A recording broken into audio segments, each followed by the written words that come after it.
What more do you want from me? I gave everything I had to you, to them. Look what they've made of our dream. This bloated, rotted carcass of an empire is driven not by reason and hope, but by fear, hate, and ignorance. Better that we had all burned in the fires of Horus' ambition than live to see this. When my work is finished, I'm coming back for you.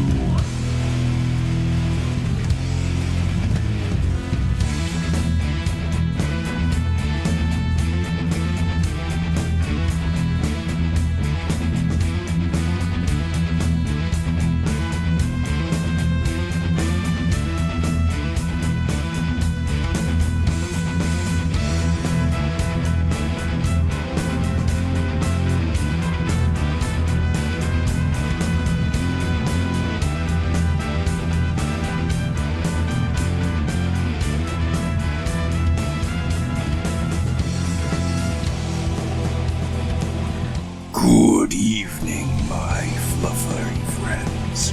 Welcome once more to the darkest pits of reality, where the things that slime and dread live between the cracks in the shadows. Yes, you have found yourself in the darkest place. Or in other words, hi everybody and welcome to the Fluffenhammer. It never fails, ladies and gentlemen. It never fails. Never. Whenever he's built up that dramatic intro with the sort of grating demonic voice, and then flips back to being Adam again, it always makes me smile. I hope it makes everybody else smile as well. It's one of the things, I'm not entirely sure how it started, but I quite like it. I think it may have actually become a staple of the podcast now. I think it may actually be the way it has to be introduced from this point on. Of course, make it difficult for myself, having to come up with something new and different each time. Yeah, very, very tricky, especially considering that we are dealing with the Warhammer worlds and the Warhammer 40k universe, which is kind of restricted, isn't it, in that regard? So it is.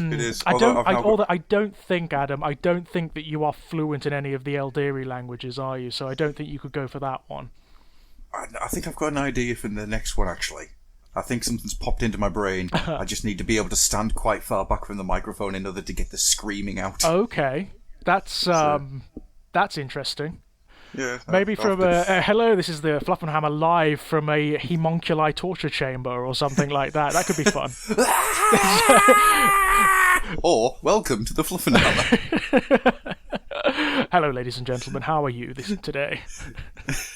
So, it is me, Adam Gruffy, your host, and with me is just one person. That person, of course, being my illustrious compatriot throughout these worlds that never existed. It's George. Hello, ladies and gentlemen. And as he says, yes, we're on our lonesome today. It's just us two. Our attempts to summon entities from the warp failed this time. I think we may have got something slightly wrong.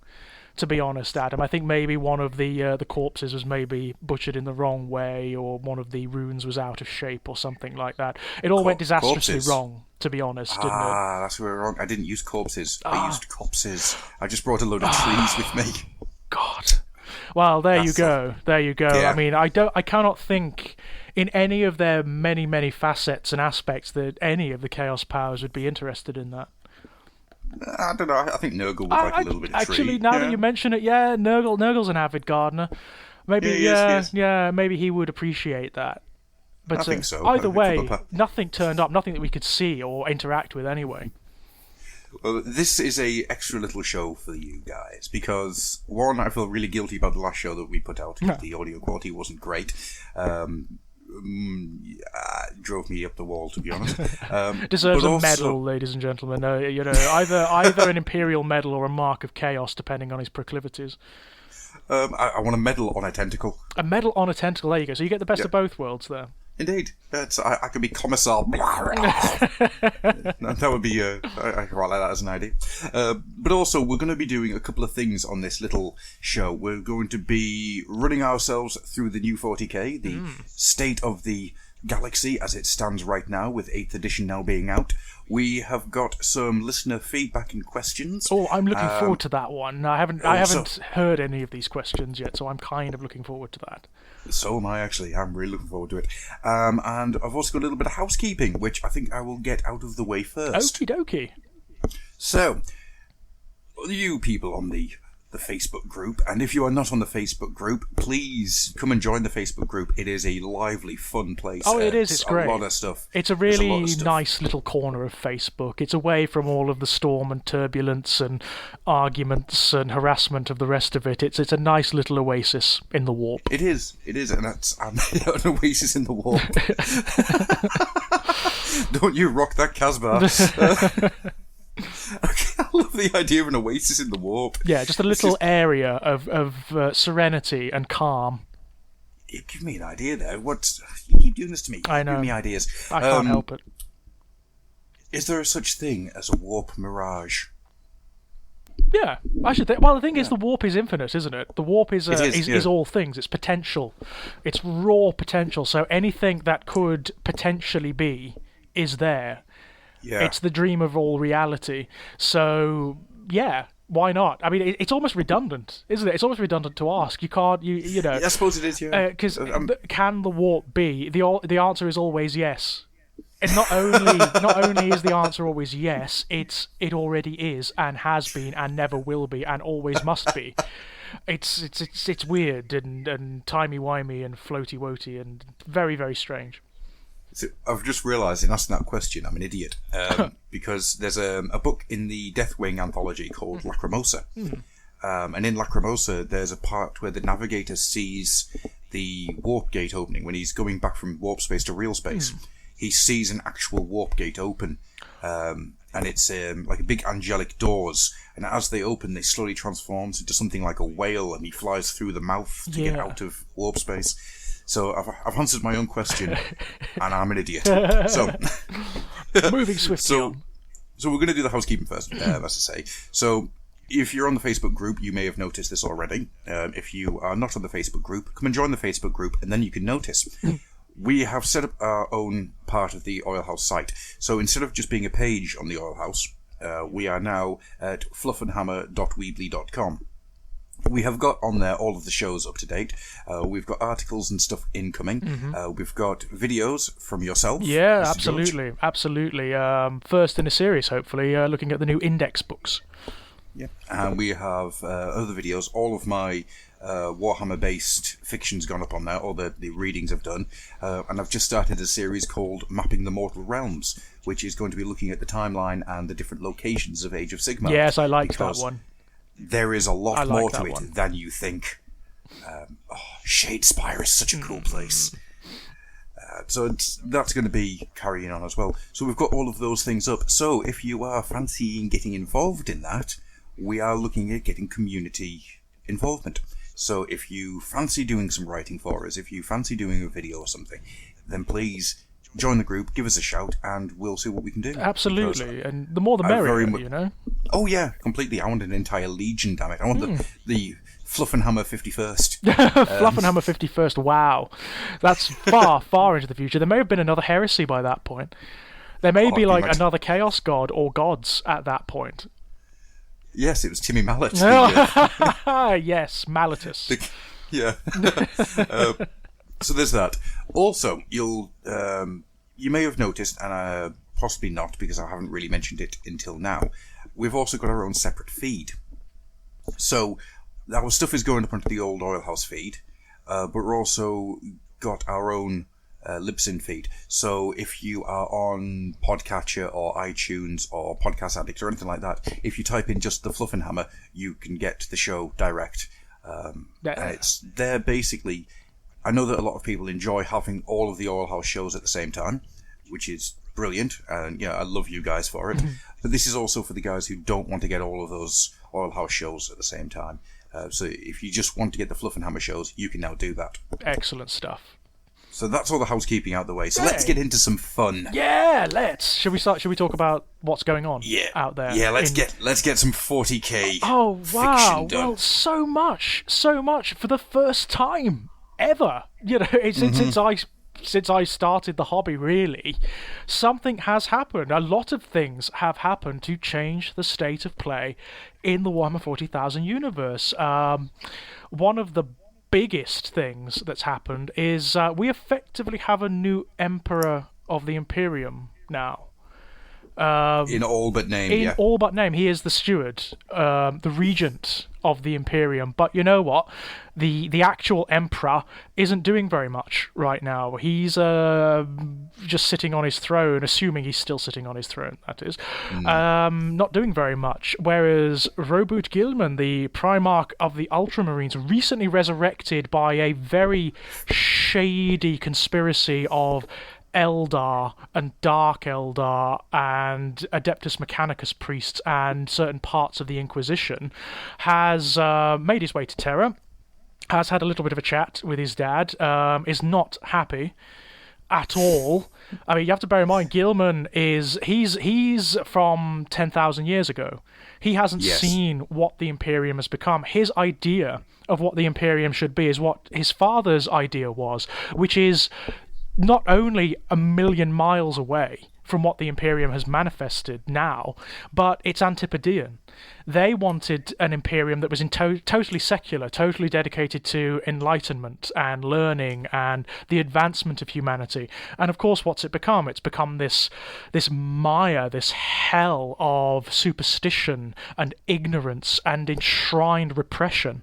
Guilliman is not happy, I can tell you. In fact, he makes certain statements in the new main 40k rulebook that are not a million miles away from some of the sentiments that the Primarchs that would become traitor made 10,000 years ago. And that's a little concerning. It is. He appears to be wanting to push against what the Imperium has become in a way that's not a million miles away from how Horus wanted originally to push against the Imperium. The only difference being he is pushing against it with what the backbone of the Imperium originally was when he was kicking about the Imperium Secundus. What I found really interesting about the current state of play is that with the Imperium being split in twain, as it has been. By the Cicatrix Maledictum, ladies and gentlemen. God, I love that the name. Cicatrix Maledictum. I think all of us, when the new map of the galaxy, the 40k galaxy, hit the internets, all of us were a little bit shocked to see that the Eye of Terror ain't really that big a deal anymore. Considering that the entire galaxy is now split in half by a warp storm that completely dwarfs it. The Cicatrix Maledictum, brought about by a number of factors by the looks of things. I mean, part of it is because of what Abaddon and the Black Legion did on Cadia.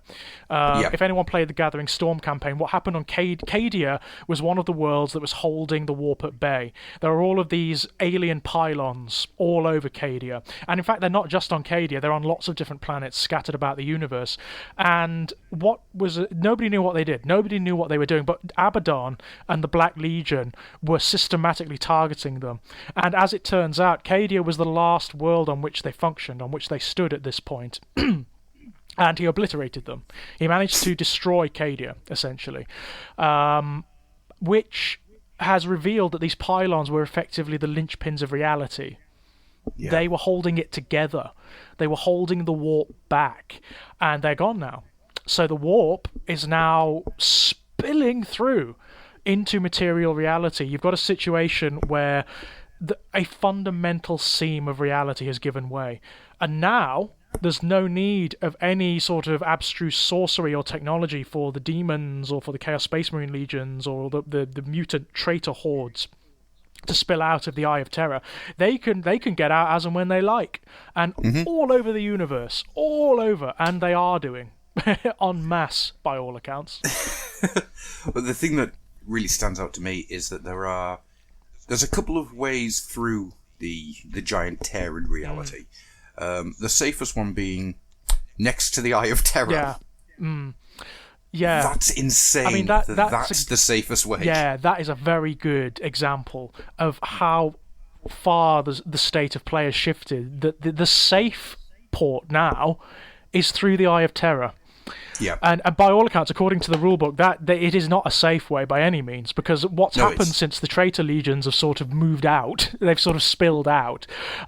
You've got lots of renegade knight households and lots of ancient traitor chapters and lots of mutant hordes and pirates and aliens and things taking up residence there. So it's actually not that safe at all. It just happens to be the most stable route. Yeah.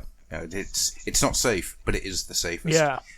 There's another one, and I can't remember the name of it now, and it like opens and closes at random. Oh, so you could go in, and then find yourself swallowed by the warp. Yeah. Not be able to get out again. Yeah. That's really interesting. So, as I was saying before about the Imperium Secundus, it looks like the Imperium is physically split. The problem is, I didn't think this is where they were going to go with it. The Emperor and Guilliman are on one side. Everything on the other side is left to its own devices because there is next to no way through. No, it's even worse than that, though. It's even worse because they could have at least communicated with them. Yeah. If the Astronomicon was still in place, which it isn't. It's one of the more interesting things in the new fluff. After Guilliman arrives on Terra and after he has a bit of a chat with his dad, the Astronomicon flickers out. And it has come back on, but intermittently and sporadically and much weaker than before. It's sort of sputtering like a dying candle flame. And for those who don't know, ladies and gentlemen, the Astronomicon is sort of like, it's a beam of radiance that shines through warp space that the Emperor projects, and it's the beacon by which that the Imperial fleets can navigate through the warp. So it effectively makes the Imperium. Without it, there is no Imperium, because the worlds that comprise it can't communicate with one another, and they can't travel between one another. And the fact that has gone out means that the rulebook says this explicitly, there is no Imperium anymore. Yeah. It's sundered completely and utterly. It's gone back to how it was back in the dark days, the age of strife. Yes. When all of the worlds were cut off from one another and they had to evolve on their own. We're back at that point. So essentially, things have been taken back almost to year zero. Do you think they're going to switch it back on, or do you think this is going to be it from this point forward? I'm not sure. I think it's going to be one of the consistent mysteries as to exactly what has happened. I don't think they're going to provide a clear answer, at least not for many, many years yet. No. We may get little hints and suggestions. I mean, there's even doubt set up as to what Guilliman is doing. It doesn't outright state it, but there is a suggestion that he may have euthanized the Emperor, given what he became, and that he's got a better idea. That Guilliman may have a better idea of how to reunite the Imperium. I mean, that what they're setting up essentially is a new Great Crusade situation. So Guilliman is echoing what his father did. They've even gone down the route where he's created new Space Marines, better Space Marines. You know, the Primaris. So, and they're his Crusade force. So what Guilliman is doing is spreading out from Terra now with his fleets, trying to reunite all of the planets and systems that have been cut off, thanks to the Astronomicon's flickering out. So what's happening on the other side of the Great Divide? So on shall we say on our side? On our side, Terra, yeah. We'll start with on our side, actually. So Guilliman came back. He may or may not have smothered the Emperor with a pillow. Yep. He then had to put up with the fact that, and this is quite a big one considering the fact it's in the fluff as being something that has happened, not something that is going to happen or is currently happening. Terra got besieged again. It did. I can't get my head around the fact. I love it, don't get me wrong. I love this as a piece of fiction that's now happened. But the fact that it's happened and it's not something that is happening now. No, it's happened. It's gone through. It's brilliant. I was really surprised by that because all the way through, from the moment I first started reading this kind of lore and fiction, Terra has been inviolate. It's always been the stronghold. It's been safeguarded against any negative influence. You would imagine the Imperium's power is absolute there. But that is simply not the case anymore. Since the advent of 8th Ed, there's a Gene Stealer cult on Terra, we know that. And also, I mean, and this is an example of just how waxing the power of the Chaos Gods actually is at the moment. Khorne managed to chuck 88 demon legions against the gates of the Imperial Palace. That's insane. That hasn't happened since the Horus Heresy. In fact, I think it's actually more dangerous than the Horus Heresy, because the Horus Heresy took legion upon legion upon legion of traitor marines and titans and all that type of thing to get as far as they did. Yeah. This one seems to have got roughly about the same place, with a fraction of what Horus brought. Absolutely, and it just happened spontaneously as well. I mean, it was just because Khorne was angry. That's it. That's it. There wasn't any abstruse plan or anything like that. He just got really angry and chucked all of his demon legions at the gates of Terra. That's it. So the power of the Chaos Gods now is unfathomably strong. Yes, unfathomably it really strong. is. And we're getting more of that too. I mean, one of the major distractions Gilman has had is that his own realm of Ultramar is under siege now too. Yep. The demon legions of Nurgle are spilling through onto it, and also the Death Guard now, who for the longest time have been an inchoate force. They've been like scattered warbands across the universe and throughout the Eye of Terror. Not anymore. They're unified again. They've actually become unified under the only guy who could unify them, really, and that's their Primarch, Mortarion, who is leading them in a merry dance of destruction across the worlds of Ultramar, and spreading plague and disease and contagion all along the way. I love the fact that we have Mortarion back. Yep, he's knocking about. Yep. And we haven't seen him properly yet. We haven't We've seen just the seen model, glimpses and little shadows and whatnot. but there is some lovely artwork of him in the 40K There really is. book, and he looks gorgeous. If that's what he's going to look like, great, absolutely totally fabulous. lovely. He's a very nice mixture of how he appeared in the original Epic model, which is essentially the Grim Reaper. He just looks like the Grim Reaper. Yes. And how he looks in the later manifestations, where he's more Primarch-like, where he's got armor and technology and stuff like that. My favourite part of the redesign is the wings. Yeah, they are gorgeous. Love the wings. He's got a sort of moth-like thing going on, a sort of ragged moth-like thing. And if you look at them, they've got like two big blemishes at one point, and when they're spread, the two blemishes and his head make the symbol of Nurgle. I hadn't noticed that. Yeah, it's quite cool. That's brilliant. It's quite lovely. I mean, the last we saw of him in the book, the last thing that happened, there was a confrontation between Gilman and Mortarion, and it doesn't say which one won. All it says is that the two forces remove from one another. They both retreat. So we don't really know. There's some ambiguity there. We also have on this side of the Cicatrix Maledictum, Sorciarius. Sorciarius is here, very close to Terra. Magnus isn't there, interestingly, at the moment, because the last thing we saw of Magnus, and of Ahriman, in fact, they were being hurled into the webway.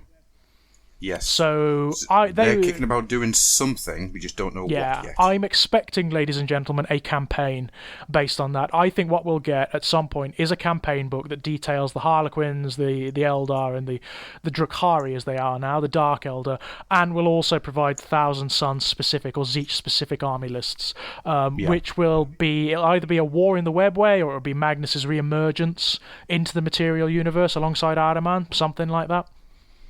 I would be quite happy if it's a war in the webway. That would be cool. Because then you get to explore the webway in a way that's never been done before. Yeah, it's never really... I mean, barring the descriptions of Comora and its satellite regions, we've never really had a decent, good look at the webway. But it's never been used as a setting, as far as I'm aware. No, I mean, the only time I can think is in certain... Not in like Black Library novels. You very rarely get to see it. It was used in some of the fiction in The Gathering Storm. There was a confrontation between Ahriman's forces and the Eldar, the Inari Eldar, within the webway, which did not turn out very well for either side. Actually, for either side, there was a point where Ahriman very cruelly actually nearly cast the souls of the entire Eldar fleet to Zeech itself. Really quite cool. Really quite cool. But that's where Ahriman was lost, and he's tumbling through the webway by all accounts, chasing some of his brothers from the Rubricae who are no longer Rubricae anymore. Oh. Yeah, they were restored. Oh. They were restored by Inead. That's interesting. They were restored by Inead, which is interesting. That makes sense. Isn't it? Yeah. Because, of course, Inead has the power to reverse time. It has power over death. So anything that has died can be restored. Yeah. Now that's very interesting. It is, isn't it? Are we going to see the death cult, the Elder Death Cult, become friends with Zench? Who knows? Who knows? I mean, they are. Yeah, that's a good question. They are one of the more active factors of the Eldar right now. The Inari are all over the place, but they're primarily scattered through the webway. Yeah. So, what else is going on the other side? On the other side... There is something going on, and it brings me joy. And I don't know if you want to get to it first, or if you want to do other things. Oh, there's so much, though. There's so much that's so cool that's happening. Essentially, on the other side, it's the Dark Imperium. So, yes. The Astronomicon, just even the flickering beams of it can't reach it. They can't get through the Cicatrix Maledictum. So, those worlds are regressing at a rate of knots down into chaos and anarchy and feudalism. You're getting the emergence of all of these satellite worlds that are declaring independence from the Imperium and becoming their own little fiefdoms and empires. So you're getting like pirate empires and things like that. You're getting entire heretical cults that are taking over worlds. You're getting renegade space marine chapters that are taking over worlds and setting up their own empires. You're getting imperial chapters whose worlds are being destroyed, whose homeworlds are being wiped out or swallowed by warp storm, so they're actually becoming nomadic. And one of the most interesting things that's happening over there, for me anyway, is what's happening on Armageddon.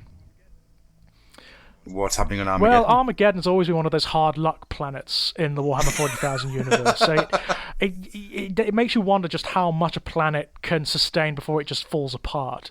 Well, there's a simple way to stop that from happening. Don't call your planet Armageddon. That might help. I mean, they really did.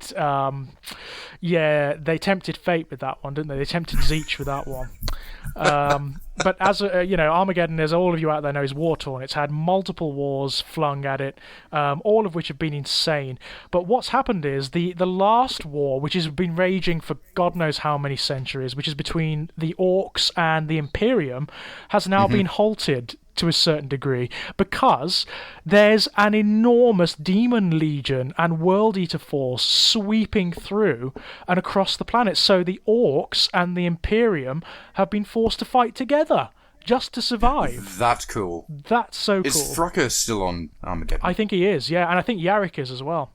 Oh man, can you imagine Thraka and Yarrick getting working together? Wow. I mean, that's a fractious alliance if ever there was one. God almighty, how is that ever going to work?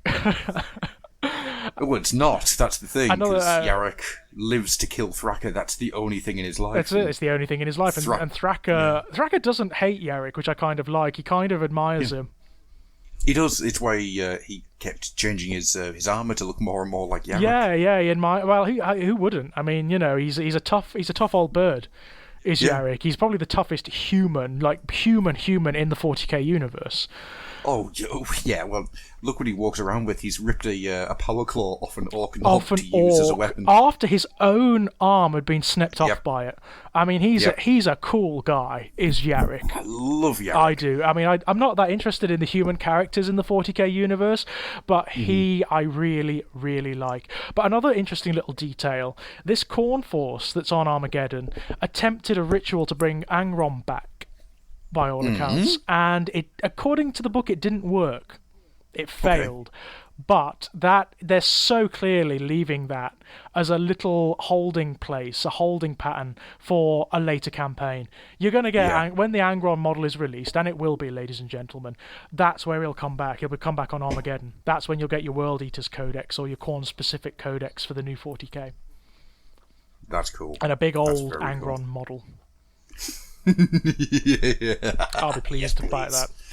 Yes, Dead very pleased. much Especially so. if they base him on some of the artwork that's come out of Demon Angron in some of the slightly older Horus Heresy books. I'll be dead pleased about that because he looks great. I'm fairly sure. Actually, this is a good place to drop the question in. Are we getting a full load of Primarchs reappearing? Or do you think it's just going to be a splattering? I think most of the Chaos Primarch, the Demon Primarchs, are going to make an appearance. Well, I think there's one thing we can be sure of. All of the Cult Primarchs are coming. There's no doubt. I mean, the Gathering Storm 3 set up Fulgrim really clearly. Fulgrim will be coming. I imagine Fulgrim might be coming before Angron, actually. With regards to the others, like the Undivided demon Primarchs like Perturabo and Lorgar? Don't know. Not sure. Maybe. I'd like that to be the case. Certainly. Yeah. I'd be very pleased with that, especially Lorgar. I'd love to see yes. Lorgar come out of his reclusium after 10,000 years and stop meditating and actually do something. Just walks out, blinking into the sunlight and just going, "What did I miss?" Yeah, but funnily enough, he will be in the same position as Gilman. Yes. This is something I'm moving towards. The idea of having Gilliman and Logar kind of on being the different ends of the same coin here would be a fascinating story. Just Gilliman trying to do his thing over here, and Logar trying desperately to work out what the hell happened when he was in his reclusive state. That would be great, actually. What I would really like to see is Lorgar come out of his reclusium state and then be disgusted with his Legion too. Yeah. With Erebus and Corphaeron and what they've made of the word bearers. Because if you read the more recent the word bearers fiction that occurs more recently in the 40k universe, it's very clear that they are not what they were. They're not what they were. Long way from. Sort of at the beginning of their heresy, when they were genuine metaphysicians and they were seeking answers. Now they've become this very sort of 17th century Catholic Church kind of thing, where they are entirely beholden to dogma and stricture, and there's no questioning, there's no exploration. Yeah. It's interesting that. But I don't know. I think we probably will. I think if they're alive, I think a good rule of thumb, if the Primarchs are alive in some way, state or form, we'll probably get them back. So chances are we're going to see Lehman Russ make an appearance at some point. Well, one of the more consistent rumour mongers, Sad Panda, has said that, Lehman Russ is done. Lehman Russ has been done for a long time. And by all accounts, he's going to be a really big Wolfen. Oh. Like a really big Wolfen. That would be interesting.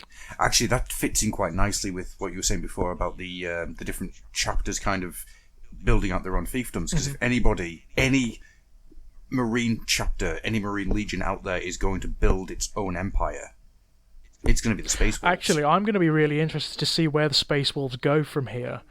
Actually. Because I can't see them taking that kindly to Gilman's new empire. No. The animosity between the Space Wolves and the Ultramarines is well documented. It is. Well, the Space Wolves and everyone, let's face it. Is there anyone haven't pissed off at some point?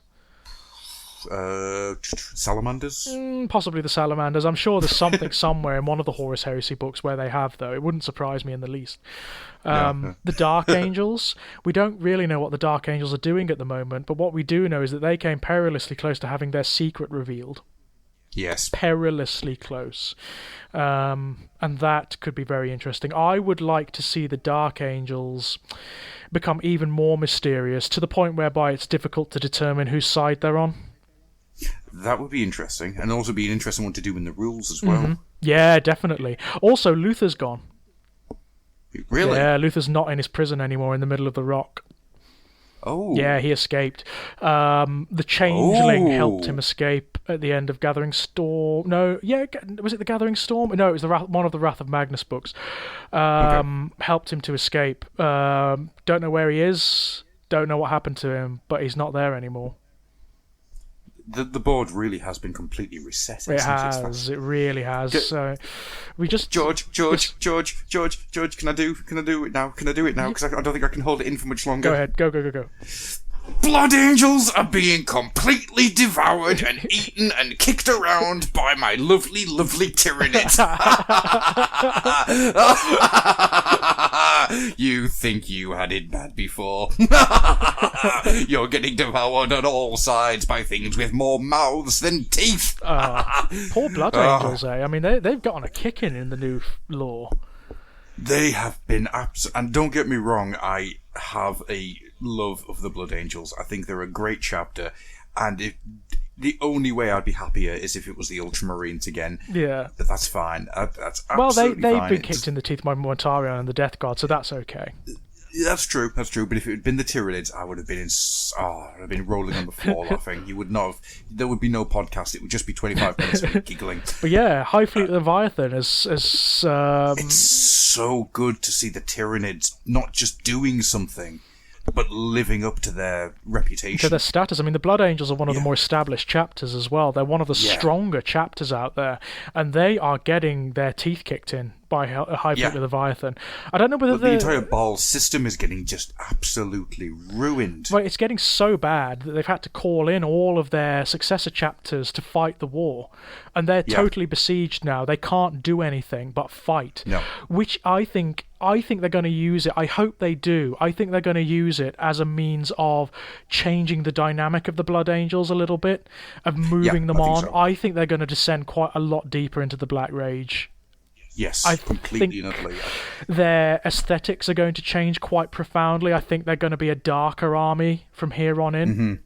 I do believe that there will be a big campaign based on that, and that it will be the Tyranids and the Blood Angels primarily, and their successor chapters. And what would please me quite a lot is if they went with the Blood Angels, what they've done with the Space Wolves, if they made them more abstruse, less Space Marine-like, and more... Well, since the Space Wolves have a whole sort of wolf and werewolf thing going on, and the Blood Angels, they could do a whole vampire thing. That'd be kind of cool. I'd go for that. Yeah, to see them really push the neo-Gothic style right the way out there. Well, the Blood Angels kind of need it, because they've been... They do. I like the lore of the Blood Angels. I love the imagery. I love the angelic stuff. I love Sanguinius, but they've been very static for a very long time. And don't think they've changed much since the 90s, to be honest with you. Not really. They had the introduction of things like the Sanguinor and stuff like that, but they were just extensions of the existing background, really. They need something to unify them and to make them a bit more interesting in the way that the Space Wolves have had. Yes, in the way that they've got the Wolfen and things like that. Although I do want to hear there are no vampires on Baal. There are no vampires on Baal. No, there are. Well, they're all vampires really, because they all drink blood as part of their rituals and rites, don't they? They do. It's a cool one, and when I read that, it just brought joy to my heart to see, because the Tyranids they've been a threat in name only for so long. Yeah. They haven't been the danger that they need to be. No. Since third? I'm trying to think of what they've actually done. You know what I mean? What they've actually done in the more recent fluff, and there isn't much. No, not since they introduced the invasion of Macragge happening in the past. That's right. Yeah, that which was, I'm sure was third. Yeah, that was third, and that was the last big thing. That was the last time the Tyranids had like a real shake-up and were really interesting. Since then, they've been fractured all over the universe, and you've had different hive fleets sifting in and out and that kind of thing. Yeah. Now they're doing stuff. They're actually making a significant change in the 40k universe. And Hive Fleet Leviathan isn't the only one, by the way. There are Tyranid hive fleets all over the universe now. Taking advantage of the situation. Feeding, just devouring entire galactic sectors and establishing new creatures from the gene pools they devour. Yeah. What I'm quite liking is that there's... it's never been outright said, but there's like reference and hints to the fact that the Hive Fleet came to this galaxy to escape something. Because it's always kind of been thought that they just devoured the hell out of whatever there was left in their galaxy. That there was nothing left in their galaxy, which is why they made that giant leap from theirs to ours. Yeah, now that's interesting, isn't it? But now it's kind of hinting that the Tyranid hive fleets were getting away from something. Something more terrible than the Tyranids. Yeah. That's insane. That is frightening, isn't it? Yeah, and one thing you have to bear in mind, that could be. The Chaos Gods are frightened of the Tyranids. Yes. This is that I don't even want them to explain what it is. Just suggest it, that there is something coming. Yeah, I don't ever want them to tell me what it is. No, just something apocalyptic, Yeah. Yeah, that would be very cool indeed. Very cool. It's I'm happy with it just being a hint. Because there is something that size, there is nothing good enough that they can come up with that would be as good as the stuff that you can imagine. Oh god, no, it would kill it. Putting a face to it would absolutely kill it. It's a mistake that is often made in fiction. I have to say, completely. When you put a particular form or give an explanation to a particular threat, it diminishes it. Yeah, it's the Freddy Krueger syndrome. Yeah, the, it's the... The more you explain, the more the monster is defined. Exactly, and it's the Blair Witch syndrome, you know? Yeah. Love the original film, think it's gorgeous, think it's really quite clever. The more recent remake shows you the witch. And it's not... You don't need it. It's just not scary, it's not frightening. All the threat is dragged away. So what else is happening then? What else? How are the orcs doing? The orcs are actually kind of having a good old time. The orcs are fine. The orcs are one of the few races in the universe that are actually really enjoying the state of play at the moment, because it means that they can just hurl themselves into warp storms, emerge all over the damn galaxy, and just descend on planets and fight. So they're quite pleased. The only ones that aren't are the ones on Armageddon, who are being forced to fight alongside human beings, which I can't imagine they like very much. That said, they are fighting against Khorne demons, so I imagine that's a fairly good scrap for them.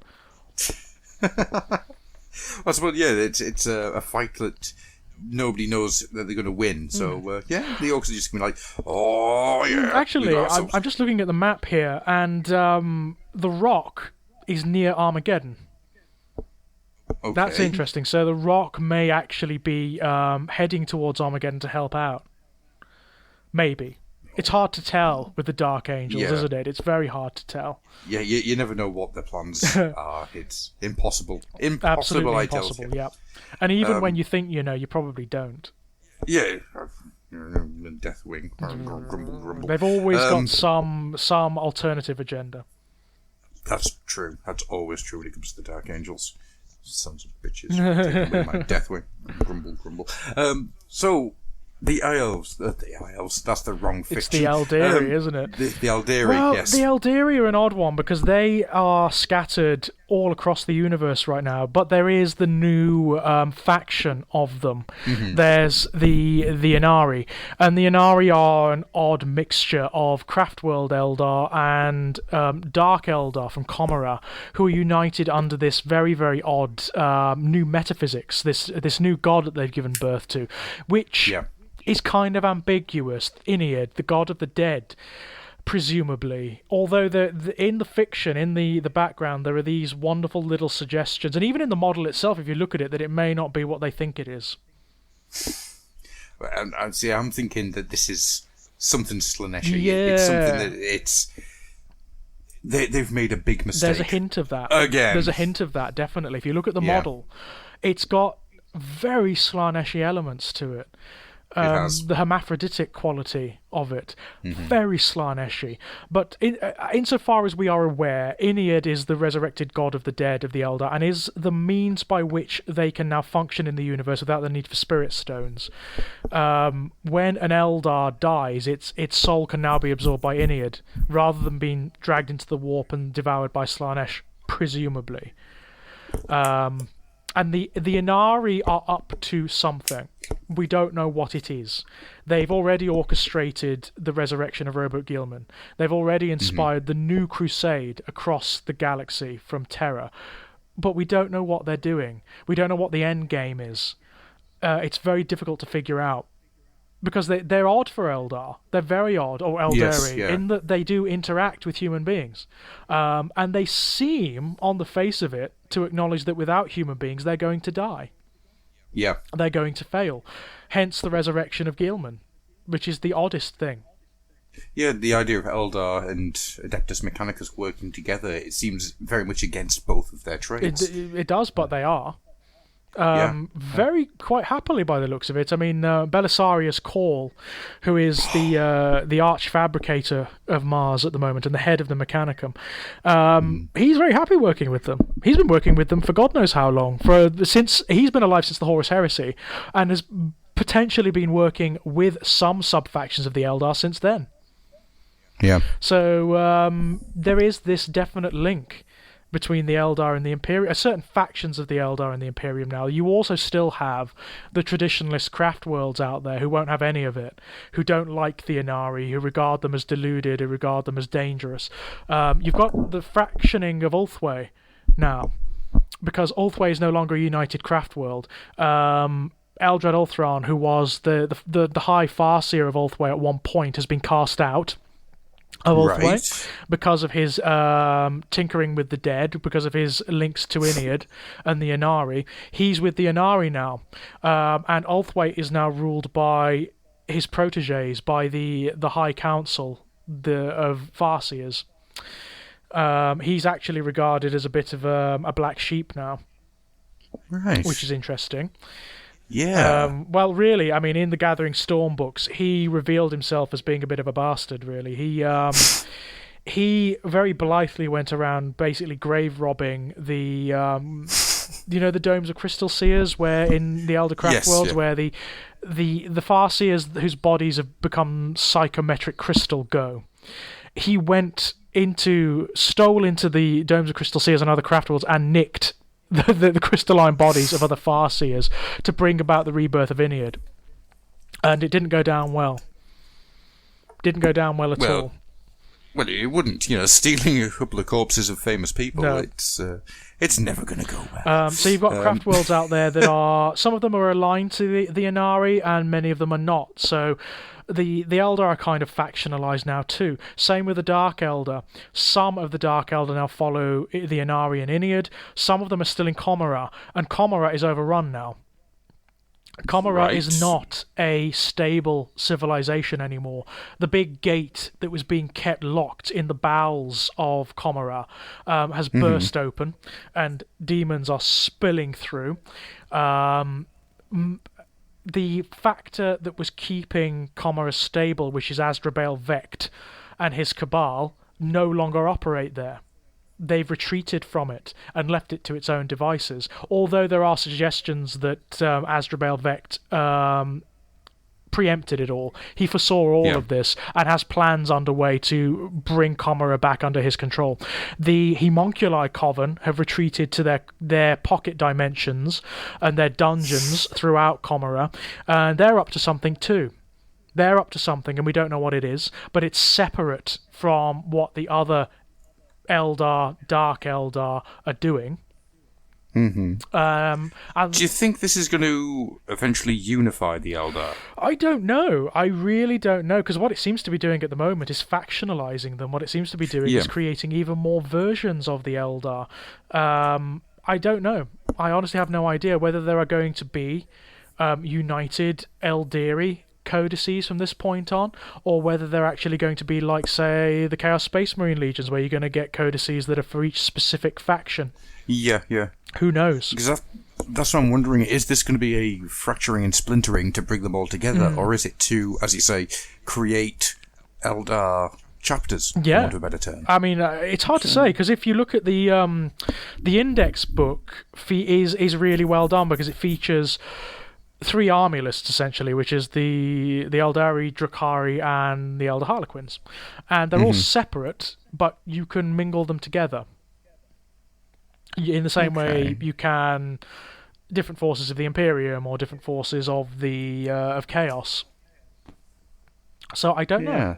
I don't know what's going on there, but whatever happens, I do think the Inari in particular are going to play a significant part in any event that happens from this point on. Yeah, I think that's a very good bet to take. The Eldari seem to be the crux of everything going forward. Well, they've been the ones that have initiated all the big changes thus far. Yeah. Them and Abaddon. Abaddon has initiated a lot of the big changes too. And I'm not quite sure where Abaddon is now. I don't know whether he's still around the ruins of Cadia, directing his legions, or whether he's doing something else at this point. He's probably found himself in a nice little crone world somewhere, and he's just sitting on it expecting, going, well, so, I've done all this, what next? Because this was my entire point to be. Yeah, I mean, at the moment it looks like Abaddon's winning. Yes, it really very does. Much like he's winning. It really looks like he's winning. The only potential thorn in his side is Gilman. Yeah. And he may not be. And I think that's a showdown that'll probably happen sooner rather than later. I think so too. I think what will happen, we're definitely going to get a new Abaddon model. I will go on record as saying that whenever the next Chaos Codex comes out, and I'm inclined to believe it'll be sooner rather than later, we'll get a new Abaddon model. I think we'll get a new Abaddon, I think we'll get a new Fabius Bile, I think we'll get a new Typhus, and I think we'll get a new Lucius as well. No, one of those trifecta box sets, 3 things. I think so. And I think Abaddon, I've got a funny feeling Abaddon will be profoundly redesigned. I think so too, because that miniature is 22 years old at this point. I think what they're going to do is probably use the situation as an excuse for doing what they did with Archaon in AOS. They're going to completely revamp him. I think he's going to maybe find some, I don't know, some sort of power, some sort of weapon, some sort of steed, perhaps, and it's going to elevate him somehow. Yeah, that's what I think is going to happen. Do you think he'll go full Demon Prince, or do you think he'll stay? I don't know. I don't think he will go full Demon Prince for the simple reason that it would be against a lot of the fluff that's been established for him. Yeah, I think the only reason he would ever go full Demon Prince is if he is dying. If he has no choice in the matter, then he might. But I don't think he will. No, I think if he does sort of change, if there is some sort of new state of Abaddon, I think it will probably be because of something he's found or something he's discovered for himself. I mean, they could just stick him on Dorgar, the Steed of the Apocalypse from AOS, and that would be fine. I'd be happy with that because it's a demon. It exists in all realities, so there's no reason why the 40k Chaos Messiah can't ride it in the same way that the AOS Chaos Messiah can't. I hoped that they would do something a bit more original than that. But I'd be fine with that. That's fine. Yeah. I think he's going to be big. I think he's going to be swollen with power. I think he is going to be Primarch level if they bring him back. Without a doubt. Yeah. I think he's going to be the equivalent of Horus. God, can you imagine actually having a Horus level? But I suppose you've got other things to fight against him now, so there's no reason why not. No, there's no reason. No, I mean, he would suit what's going on in the 40k universe now. And he is in the Ascendant. He's done a lot of stuff for the Chaos Powers. So there's no reason why they wouldn't pour all of their power into him, and make him really powerful, swollen with the blessings of the Dark Gods. I can definitely see that taking place. So, what else is taking place? Is there anything else that's jumped out at you? The only thing that's really... The only more significant thing that's happening that I can think of is that there is a tiny little bit of text that's sort of squirreled away in the Warhammer 40,000 book, the new one. And it's an odd little teaser. It's very naughty on Games Workshop's behalf. It's very deliberate. And it's just a paragraph that's partially scribbled out with the stamp classified on it. And all you can really see of it is the last line, which is "the master of mankind dead." So what that implies? It could be that he is dead, or it could be that somebody wants him dead. Who knows? Could be that Gilliman wants him dead. I would not be entirely surprised, given the things that Gilliman has expressed and given the states of despair that he's been driven to. I would not put it past Gilman to have just euthanized the Emperor. For it to be just like, you know what? It hasn't worked. It hasn't worked, Father. So let's move on.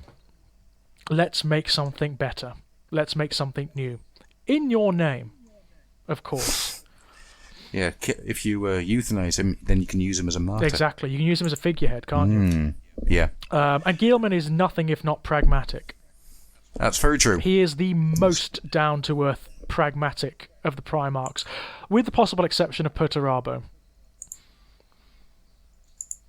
As he was, anyway. I'm not so sure in his demon state. I mean, he may not be as reasonable as a demon prince, but we'll have to wait and see. How good would it be if he turned up and he was still incredibly reasonable? That'd be ace. I'd be dead pleased with that. If he was logical and pragmatic and reasonable to a fault. Yep, that would be absolutely fantastic. I actually really want that to be the case. Yeah, that'd be great. That'd be absolutely fabulous, actually, yeah. I want him also to be like a big obliterator. Yes. I want him to be like the source of whatever flesh curse creates the obliterators and the mutilators. I think that'd be brilliant. And if he could, form basically any shooty weapon in the game for himself. It's just... His hands just break down and reform into different... that'd be really cool. In fact, one of the things I would love to see... I don't... If it's going to happen, I don't think it's going to happen for a very long time. But a campaign involving Medran Guard and the Iron Warriors and Perturabo would be fantastic. That would actually be really nice. Yeah, I'd like that. I want it now. But apart from that, the universe is just in disarray. It's in a much more dynamic state than it's ever been. It's desperate out there. It is absolutely desperate. And the Imperium, such as it is just holding on by a thread. Yeah. And not just that, but it seems to be that the entirety of humanity is waning fast. Very, very quickly. Not just the Imperium as such, but humanity as a species is getting absolutely ruined on every level. The physical, the psychological, the social, the planets being destroyed left, right, and centre. The entire infrastructure of the Imperium is pretty much gone. It's falling to bits. It's and the only hope is Gilliman and his interesting state of mind. His Indomitus Crusade. That's such a good name for it. It is. It really is cool. But whilst the Eldar and the Chaos Gods seem to be rising and rising fast, it really is the Dark Imperium. It's not just a name. We have got the Grimdark has become grimmer and darker. At long last, eh? I mean, it's been very stable, despite everything, all the stuff that's happened over the God knows how many editions of 40k. It's always been relatively stable. There have always been parts of the background that have been established and would never change. They would all, Terra being sovereign, for example. Not anymore. It actually feels like anything could potentially happen. Well, that's what I like, is all the way through this I've asked questions of how you feel things are going to change, because it's almost impossible to second guess what's going to happen next. Yeah. We can take informed guesses and ideas, but to say with certainty that this is what's going to happen here, this is what's going to happen here, it's almost impossible, because the 40k universe has been broken. And now it's getting rebuilt, and I'm loving it. Me too. It started for me the minute the Primarchs came back, the minute Magnus the Red turned up, and then that it became possible for there to be Primarchs again in the 40k universe. For me, that was it. That means that the state of play has been blown wide open, and many parameters and seals have been blown off the universe. The fiction can now expand in numerous ways, unfathomable ways, and I do think my guess is what we're going to see with the campaigns that are clearly coming. I mean, that's what this book sets up. It's what the new lore sets up. Multiple campaigns that are going to reintroduce lots of armies into the 40k universe. B is going to shift the state of play on. It's going to actually shift the narrative and mythology on. But also C, I think it's going to they're going to be means by which certain forces can be redefined and remarketed, which is all very exciting. It is, and anything that takes the 40k universe and expands and pushes, I think is going to be a very interesting place to be, especially over the next couple of years, when we start to see what the roadmap is for the new 40k. I'm excited. Me too. I'm very excited. Me too. I am. Could not be happier. I actually could not be happier about the state of the game and of the universe and all that stuff. Just the potential for it. And also, we don't usually talk about the miniatures very much, but I am currently sitting with the new Death Guard right in front of me. Yeah, they're awesome. They're beautiful. Absolutely stunning, and they're not the only ones either. I mean, we've already seen glimpses of the other stuff that's coming, like the Terminators that haven't been released yet. We've seen glimpses of them. We've seen that new tank. Yeah, that weird sort of nurgly tank thing. That's great. I can't wait. I think that they're definitely obviously using it as an excuse to just move the Death Guard away from just being a Chaos army that uses all the same things. They're going to have their own rhinos and their own tanks and their own flyers, which is great. Exactly what I want to see. And I hope they do the same with the Zeech forces later. I think that's a very strong case. I think that's going to happen. I think so too. I think we're going to get maybe a Zeech flyer. That'd be nice. Like a Doom can you imagine something. A Zeech version of that Grav tank that got leaked? Yeah, that'd be ace. Yeah, Grav tanks, something like that would be lovely for Zeech, actually. Something that's elevated by sorcery rather than by mechanisms. Yeah. I mean, a Silver Tower would be the best thing. God, can you imagine if they actually brought out a Silver Tower? An actual Silver Tower. That would be... It'd be Titan-sized. Yeah, it'd be ridiculous. It would be Titan-sized. It would have to be Titan-sized, but it would also be mental. Because the Silver Tower... Have you seen like the depictions of the Silver Towers in the artwork? They shift and change, and they operate in non-Euclidean dimensions. So it's like it's gonna have to be a mental miniature, that one. It's actually modular. You have to change how it looks each turn. Yeah. That would be brilliant. Impractical, but loads of fun. Ridiculous. But... That would be great. Maybe not modular, but maybe if they made the kit such that you could stick it together in lots of different configurations. Yeah. That would be fabulous. So basically, what we're saying is that the new 40k is a fascinating thing to read through and a fascinating thing to look at, and we're both very excited at how this is moving forward. Yeah, unambiguously. Yeah. So we're going to finish off now with something that we're going to try and do every now and again, which is listener questions. Oh, frightening. Yeah, are you ready for this? Yeah, go ahead. We've got a couple, so this should be quite good. Christopher Carlson says, well, to start with, why do you say it's all the Slan's fault? I thought that there was the daddy old ones that started the whole mess, or did I miss them starting the end times or something? Right. Way back in Warhammer Fantasy, when it was Warhammer Fantasy Battles, and I don't know, it was Warhammer Fantasy Battles from the start, wasn't it? And all the miniatures were poisonous. They're all made of lead. Yes, super deadly lead. In the first and second editions, the Slan were the giant frog people that came down from the stars, reformed the entirety of the Warhammer world. So Lustria, I don't even think it was called Lustria at that point. I don't think it was. No, I don't think the concept of Lustria existed back then. No, I don't think it did. They raised the temperature of the world. They created all the different races in order to have slave races, and then decided to create a warp gate on the Warhammer world so they could get from this planet to other planets.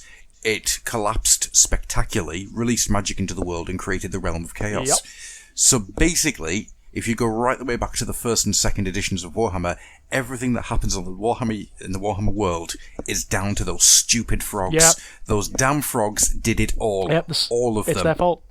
It's their fault. Everything is their fault, technically, because they're the creators of all life. Yes. In both the Warhammer world and the 40k universe, technically. Yeah. But actually, in the 40k universe, they're slightly different, aren't they? They've transmuted into the old ones. Yes, the old ones is the formless version of the Slan. Yeah, and they are not the creators of all life, although they did create some of the species, like the Eldar, who they created to fight the Engir, who were the Necrons. Yes. And they also potentially created the Orcs, which were an attempt to fight back chaos, and potentially also maybe perhaps the Tyranids. It's a possibility, but it's only ever been hinted at. Yeah, it's only ever been hinted at. But I don't think they created the universe. They're actually operants within the universe, aren't they? Yeah. They exist within and created their own tools, which went out of control, as these tools often do. As is their want, you know? Yes. I'm trying to remember what the hell the Orcs were called when they created them. Oh, yeah, they had a specific name, didn't they? Yeah, it was like Hjork or something like that. I cannot remember for the life of me. Not off the top of my head. It's one line in one book somewhere. Yeah, it lost to the mists of time. Yeah. Matt Clark asks, what would be a good starting out point for a newbie in terms of media and fiction alike? Horus the Rising. New 40k. Yeah, the new 40k, Horus Rising. The first Horus Heresy books would be really good. It's difficult because it depends on... The universe changes and shifts so much that going back to the older editions would not necessarily be that advised. Because things have changed. Certain parts of the background have been changed. And there's so much of it. You would get swamped, you'd get buried. I mean, can you imagine having to read through all of the Index Astartes and all of the little add-ons and things? It's a nightmare. Absolute nightmare. If you came into it now, that's not going to happen. I'd advise reading Horus Rising, because that establishes some of the main points. It establishes some of the main fulcrums upon which the universe turns. I'd advise just getting the new 40k book, because that does give you a very nice pared down basis for the universe and all of the armies. I'd advise reading specific examples of the Horus Heresy books after the first two. The first Heretic is essential. Yes, I agree wholeheartedly with that. The first Heretic is absolutely essential to understand what's happening and what's going on, and to understand the metaphysics of the universe. After that, really, it's pick and choose. It depends on what you want to know about.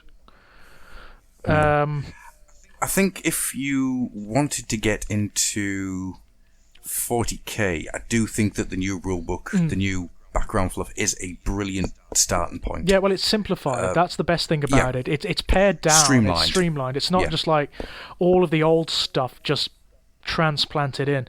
It gives you a nice pared down basis from which to go and explore more widely if you want to. Yeah, I'd agree with that. From a fiction point of view, I do think you're probably right there with the first Heretic. I think that it's because it goes through so much of the bare bones of what the Imperium is, which can be fleshed out with later books down the line. I think that is essential starting point reading. Age of Sigmar. That's a bit of a tough one because Age of Sigmar is still getting built. It is, and it's also a continuation of another mythology, so it depends on how deep you want to go. You could go right back to the very beginning, as Adam just explained about the very old fluff about the Slann and whatnot, in which instance you need to go very far back. That's the beginning of the story, technically. But it's not essential at all. You don't need to know that stuff to appreciate the universe. No. You could go just back to the beginning of AOS. So you could just go back to the first campaign books that were released, and they give you a fairly good overview of what's happening out there. Or you could start with the End Times books, if you can get your hands on them, from the latter days of Warhammer Fantasy Battle, which they provide very detailed accounts of what the races were, what the state of play was before the realms came about, and also provide details of the cataclysm that is only hinted at in the current books. In the Age of Sigmar. I think if you wanted to get into the Warhammer world as such, the Felix and Gotrek books would probably be the best starting point because they are light, fluffy, and pulpy. Yeah. They're not difficult to read at all, and I think that's a nice inroad to getting in. For Age of Sigmar, City of Secrets is fan-bloody-tastic. Yeah. I think from that point, though, I think just reading the background book. Yeah, that's the best way to go, really. But I mean, the way I think most people discover this stuff is something in particular snares their interest. Usually when they're children. Yes. And it'll be an image, it'll be a bit of artwork, it'll be a bit of background in one of the books or in a White Dwarf or something. And then if it snares your interest, go and read a bit further on that character or on that faction or that race or whatever, and it just swells out from there. That's certainly what happened with me. It just swells out from there. It's best to go at it naturalistically, I think, because you just follow your enthusiasms. That's the best way to do it. Totally and utterly. In other words, Matt, I think you should buy Warhammer Quest: The Silver Tower. That's how I think you should get into it. That's a really good game. Yes, it's a really good game, that is. Matt Clark also asks, as Steam is doing a sale right now, thoughts on 40k video games? Mixed bag. Yeah, Mixed bag. I'm going to answer this with a very simple question. Orc hand puppet or nothing? We go to Umis, we go to war. It's... video game adaptations of existing franchises tend to have a rough deal. They tend to have a rough time. Yeah. They don't tend to be very good. Now, 40k and Warhammer, and AOS as it is now, they lend themselves rather well to video games because they are games themselves. So there's something to readily adapt. Unfortunately, a lot of the games are not very good. They rely too much upon the established popularity of the franchises, or knowledge about the franchises. Either that, or they get it wrong. They get a hell of a lot wrong, and that's annoying. It particularly happens with things like pronunciation and languages and the way particular races operate within the video games and that kind of thing. But a lot of them are just bad video games too. They're just not very good. That's true. Some of them are excellent. Kill Team is awful. Yeah, some of them are excellent. I mean, Dawn of War So that's a very, very, very decent real-time strategy game. It's a very decent game. And ongoing. I mean, that still has support. It still has new stuff being introduced. So that one's well worth checking out. Space Hulk has always been had the trouble of it being too close to the board game. Yeah, I mean, some of the older games in particular, although there's plenty of new ones. If you look on the PS4 store, there's plenty of new ones that directly adapt games like Talisman and Silver Tower. Talisman was so good. Yeah, I love Talisman. Some of the older games, like the ones for the Amiga and whatnot, they are just direct adaptations of the board game. So the Space Crusade and Hero Quest games, for example. So good. Yeah, I loved them. I loved them as a kid. But they are just the board games. There's nothing else to them. They are, for the most part. But I do love the Space Crusade game for the fact that they removed Gene Stealers. And they put in Soul Stealers. What was that? What was that? I not a clue. Never been able to find out a reason. Was it? I always felt as a kid that maybe it was some copyright thing. I don't know.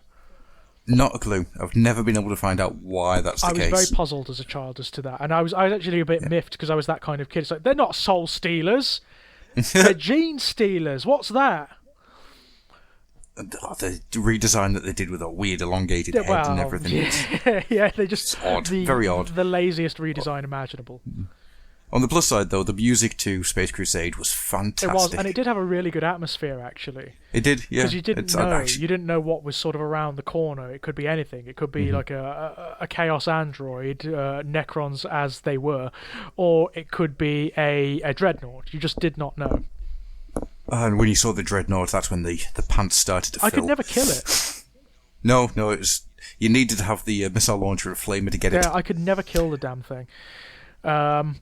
But barring that, there aren't that many good video games, I have to say. I mean, I haven't played the more recent Space Hulk one. Is it called Death Watch?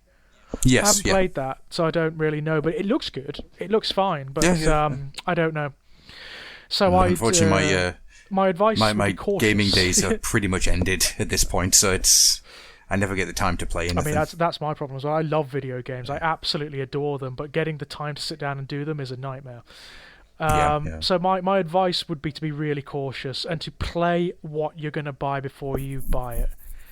Because there's a lot of crap. There's a lot of really bad stuff with the 40k label on it.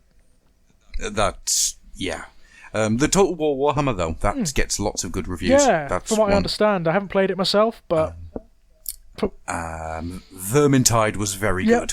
As was More Time, actually. Yeah, More Time was very, very good. Again, because it was quite close to the actual board game. Yeah. So there you go. There's some answers. We'll speed through a few more of these because we've only got a couple more to go. Andy Millman says, why do your wimpy greenskins keep losing to the might of your amazingly good, super good undead army? Well... Because, Andy, we keep running out of time. And I don't get my orcs into combat enough to do some serious damage. Oh, that's a shame. Bastard. I mean, I kind of like the greens. Mind you, that said, I like the undead better, so I'm kind of glad they're winning. Shut up. My plan is actually to mount all of my Iron Jaws onto boars in order to get into combat faster. Just to speed up the game process. I like that. Yep. Andy Millman also asks, back in the day, they used to make black and white comics based in the GW universes. Which was your favourite? Mine was Titan. Titan was so good! Titan was great. Yeah, I like Titan. Yeah. Mine was either Demonifuge or Malice Darkblade. Not quite sure which one. I like them both. I think Demonifuge is probably the one that gets it for me. Simply because it was very 2000 AD. I mean, a lot of the artists from 2000 AD worked on it. A lot of the writers did too.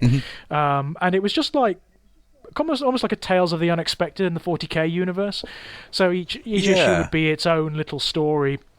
Something weird would be happening, and it would have lots of really wonderful, gribbly, hyper-detailed artwork. There'd be demons and there'd be Tyranids and things, and it was kind of fun. And everything all had this very dreamy, washed-out look to it, which very I always quite enjoyed. Yeah, it was very unusual. And you also had that whole nuns with guns thing going on, which is lots of fun. Nuns, guns, and gasoline. So I was going to go for Demonifuge. I think... I'm trying to remember what it was called. Blood Quest. Blood Quest. Oh, Blood Quest. Yes, I forgot Blood Quest. That's great. Blood Quest was a very, very, very good little comic that just ran across the Blood Angels. Yeah, I love the characters. And also Cal Jericho. Yeah, Cal Jericho, the Rogue Trader. Yeah. That was always really good fun. There was another one. It was a Dark Angels one, and it was something like, what is the cost? The cost of life. That was it. Or something like that. And it was this chaplain constantly asking this commander, but the worth of life. The worth of life. What is the worth of life? And the answer is to lay down my life for the glory of the Emperor. Yeah. But he doesn't get to it until the end. And yeah, that was really beautiful, very clean, crisp artwork. Yeah. It was gorgeous. What next? Andy Millman also asks, which is the best model you have ever seen in the GW history of making models? Not customs, just the model with badass painting. There's a question. You know, it's difficult to answer because it depends. The different races and the different models tend to suit different painting styles. Yeah. So it depends. Like if you're painting undead or Nurgle, then you want a really dirty paint style. You want a really rough and ready paint style because they don't work if they're clean. If you use like what have been called the sort of French styles of painting miniatures, where everything is very cleanly graded, doesn't work. Whereas if you're painting something like the Stormcast Eternals or the Ultramarines, then you want the cleanest gradations and highlights imaginable. Yes, yeah. Oh, if you're painting Zeech, for example, then again you want really clean highlights. So it largely depends. It depends on the style of miniature. Yeah, that's a tough one. And there is a small part of me that really just wants to shout original Nagash. Yeah. But I think, actually, saying that, the best miniature I've ever seen that Games Workshop did with a paint job that really pushed the miniature out there was that redo of Nagash. That was gorgeous. I would, that would be up there for me too, to be honest. It is an absolutely sublime miniature. Yeah. Absolutely. And it's one of those ones that you can look at again and again and keep seeing new things. Yeah, he's beautiful. There's so much going on, but it's not busy. Yeah, he's dynamic and he expresses everything I want to see in a Nagash model. Yeah, he's absolutely gorgeous. Yeah. I would also put up there, for me anyway, the Harlequins, the recent Harlequins. Yes. I love them. In particular, I love the Solitaire. I think the Solitaire is one of the most stunning miniatures Games Workshop have put out for a very long time. He is so dynamic. I mean, he's actually sort of leaping and gamboling over ruins. And the paint scheme it's that kind of paint scheme that has that slightly ethereal look to it that Eldar miniatures suit so beautifully. Yeah, I love them. Yeah, I'd agree. Love them. I'd agree with that. And possibly the new Lord of Change. That thing is absolutely incredible. Yeah. And I'm terrified because I want one. Me too. But on the other hand, I have no idea how the hell I'd paint it. Me either. And I kind of want to convert it as well, but I'm kind of loath to do it because I think it's such a lovely thing. I want it to be unique, but I don't want to ruin any of the gorgeous work and detail that's been done to it. Yeah. It's a tricky one. Oh, Magnus the Red. Oh, yeah. Oh, that Magnus is gorgeous. And Gilman. I like Gilman too. Also, and just to go back into the past a little bit, the Halfling Chicken Riders. Yeah. Because they're fantastic, and I don't care what anyone says. Yeah, they're great. The original Goblin Doom Diver. Yeah. And that's not a joke one. That's because the amount of character that miniature has. They do have a lot of character going on for them. I like those. Yeah. There's lots of good stuff actually. Yeah. Lots of good stuff. I think we'll leave that one alone. Yeah, because the more you think about it, the more we'll come up with basically. So. Yeah. Matt Clark says, "What was your first model kit?" For me, from Games Workshop, that would be the Eldar Warwalker. The re-release of it that came out in Second Ed after the advent of the original Eldar Codex which was slightly rejigged. It was slightly redesigned, but not much. And it was evil. Yeah. It was evil to put together, kept falling apart, but I loved it. Oh, yeah. Myself, from Games Workshop, the Rhino, I think, the original plastic Rhino that was $5.99. I've got a Rhino for $5.99. Yeah, do you remember that? Jesus. Didn't take much building either. It was clink, clink. Oh, I'm done. Oh well. That was one of the first vehicle kits, wasn't it? The Rhino. Yeah, I think it was the first. Yeah. Wow. Good grief. $5.99 would be about 15 quid in today's money, so yeah. Outside of that, I seem to remember having a Airfix Blackbird when I was maybe 6 or 7. Wow. Which I remember building and making a complete mess out of. I think most of us made a complete mess out of our first miniatures. Yes, without a doubt. Either that or our mums and dads made messes out of our first miniatures. It's a little of column A, little of column B, I think. Yeah, definitely. Right, last two. So, this is also from Matt Clark. You're the casting director of a massive on-screen 40k production. The budget is so huge, you even have access to a time machine. Who would you cast as a particular character? That is a fantastic question. That's a great one. I would cast as Eldrad Ulthron, and I would cast actor who plays Agent Smith in The Matrix. Oh, Hugo Weaving. Yeah. Oh, yeah, I can see that. I would cast Hugo Weaving. He'd just be playing Elrond, but Yeah. I would cast Hugo Weaving. It would be Hugo Weaving, but using the Megatron voice from the first Transformers movie. Please, no. Boy! No, thank you. Because we were talking about him earlier on, Yarick. And I would cast High Plains Drifter era Clint Eastwood. Actually, that's perfect. It's one of those bits of casting the way you're like, that could not be more perfect. No. Maybe a little bit later, actually. Maybe the Unforgiven era Clint Eastwood. Yeah. So he's a bit more older and a bit more grizzled. And not quite as mental as he is now. Yes. Not as he is now. No. Or go into the future, collect Tom Cruise from 20 years' time and then get him. Because he's going to be completely off the rails by that point. Yeah, he'd be perfect, wouldn't he? But who would you cast as Fulgrim? Fulgrim's really difficult because he's got to be sublimely beautiful. Crikey!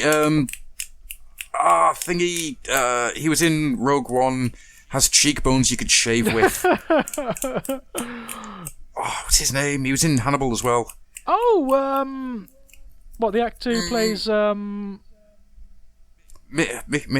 something? Mikkelsen, yeah, Mads Mikkelsen. Yeah, that's the one. Mads Mikkelsen, yeah, that's an interesting one. I mean, it's because he's not classically good looking, but there is something. There's a grace to him. There is something about him, definitely. Yeah, I think he'd be very good as Lorgar, actually. Actually, yes, that would be a better. He'd be very good as Lorgar because he's got the right air about him. Yeah. Angron. I don't know. Ron Perlman. Yeah, actually, in all seriousness, Ron Perlman would be pretty good. I think he'd be pretty good. But then again, I actually want Ron Perlman to be Ghazghkull Thraka. Yes, yeah, that'd be better. That would be even better. Yeah. Although, if you had Ron Perlman as Angron, you could have Ray Winston as Thraka. Yeah. Oi, I'm Thraka, and I'm here to kill your Yarick. Or Vinnie Jones, maybe. Oh, Vinnie Jones is an awkward, he'd be fantastic. Great, absolutely perfect. He's got the right accent and everything. Doesn't even have to do anything. Doesn't have to act. Just paint him green and let him go. I like the idea of just painting him green. But yeah, this is a game we could play all day. Yeah, I think that we could actually probably at some point just make that as a challenge. Yeah, in fact, to the, I think that's going to be an episode. Yeah, possibly. I think that could be an episode, and I think it could be really fun. Yeah, we'll do a special episode down the line of casting 40k. Yeah, that'd be fabulous. I'd be very pleased about that. I like that. And final question from Christopher Carlson says, what's the deal with the Storm of Chaos fiasco? But from what I've read, it's an episode of its own. In simplistic terms, Games Workshop made a summer-wide campaign. And they thought that it would go one way, but because of the way that the books had been written and the fluff had been played with and the way that the army books had been read, it went the completely other way, and they sat there for a while going, oh god, we've actually broken everything with this. And so they had to kind of weasel their way out of it in a way that was not satisfying to anyone. It happened a lot back then, actually. There was the other campaign, which was kind of the sister campaign to it, the Eye of Terra, and exactly the same thing happened. Exactly the same thing. They had to sort of, because they didn't realise how unbalanced the actual outcome would be. Well, chaos basically destroyed everything in its path. Everything, which, quite frankly, if you read the army books that were released back then, it's hardly surprising, is it? No, no, it's there's not. There's nothing that could compete with the army books of chaos in either game system back then. So that was going to happen. So they had to hastily retcon what had happened using the fluff, and not in a very satisfactory manner, it has to be said. No, that's an understatement. Yeah. But it was a case of let's just pretend that never happened. Yeah, it was swept under the carpet and never mention it again. Although, it was bad. I will say about the Storm of Chaos, they did return to it in a certain respect, because a lot of the elements that were set up in Storm of Chaos became elements of the End Times. It did, yeah.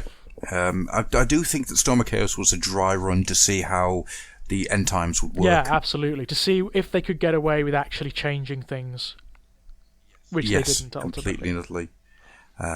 And they brought back Fimmer, which was nice. Yeah, they did briefly.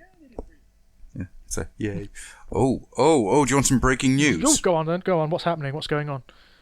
Right, Games Workshop have just updated. So, how do you fancy Space Hulk? Oh, I knew they were going to do it. Wait, it's out now. Ah! What? Seriously, it's out now. The game? Yeah. Shit. 75 quid, web store exclusive. Fuck off. I hate you, Games Workshop. It's just hit. I've just spent £300 on your shit, and now you're coaxing me. I mean, I really want that. I think after this is finished, I'm going to be hovering over that all day, arguing with myself. Go on. You know you want it. You don't have to eat. Sure, there's enough scraps and odds and ends around the house that you can make do with for the next week or so. There's dumpsters out back. Yeah, what have you thrown away? Sure, the cat won't mind if you dig into her Felix. That's unfair. It is, isn't it? God damn it. There we go. Right, so I think with all that then, we can get out of here. Yeah, I think that's pretty much covered that one. Yep, very much so. So, George, if you want to throw out where people can find you. Oh, absolutely, yes. People can find me at the Strange Playgrounds website, www.strangeplaygrounds.com. You can find me at YouTube, Exaggerated Elegy, and on Twitter at Enigmatic Elegy. You can find me floating around the Fluffenhammer quite a lot, both the Facebook page and the official website. And I think that's it. That's where I operate primarily. Excellent. For myself, you can find my work at youtube.com/Grufflock. But most of that is Warhammer or Warcraft or all of those type of fiction is going to be going onto the Fluffenhammer site as well, so ting ting. But if you fancy listening to stuff that isn't Warhammer or Warcraft or otherwise based, then please go over to my YouTube channel. But you can also find all of these videos at gruffnexus.weebly.com. You can find my audiobook production company at rivetedsounds.co.uk. There is something coming at long last now that all the paperwork has been sorted. So there'll be something out in the next couple of weeks, which I'm hoping that people will enjoy. Fabulous. Outside of that, I think that's it. You can find me on Twitter, and I'll sometimes respond. Oh, yeah, yes, and of course I am now the host of the TF Nation Talk podcast. Oh, yes! Forgot about that. Yes, God, this is how you know I'm doing too much. Yes, retired. I retired. That worked for me. You need that tattooed on the inside of your eyelids, don't you? Yeah, and tired. So when I blink, I'm just like, I'm tired? Why am I tired? Oh.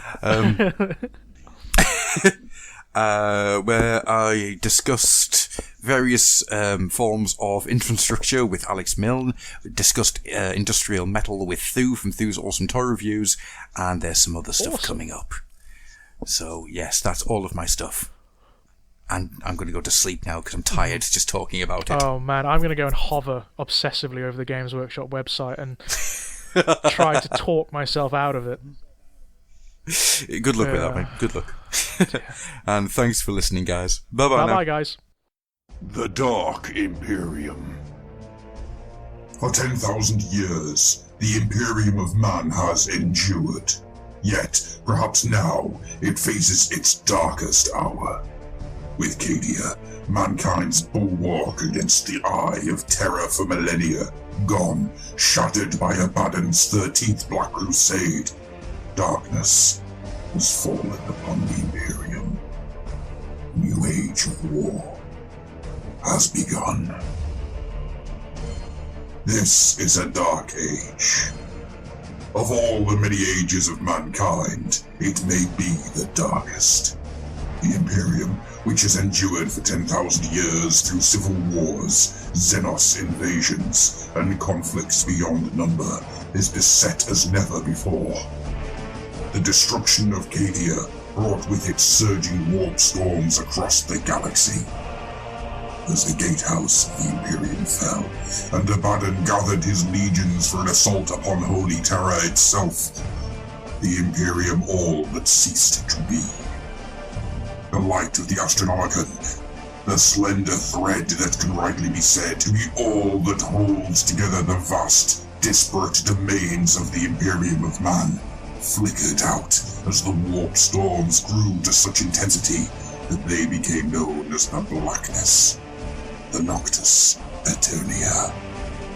The constant tumult and upheaval of the Imperium, of the very warp itself, spilled out across real space.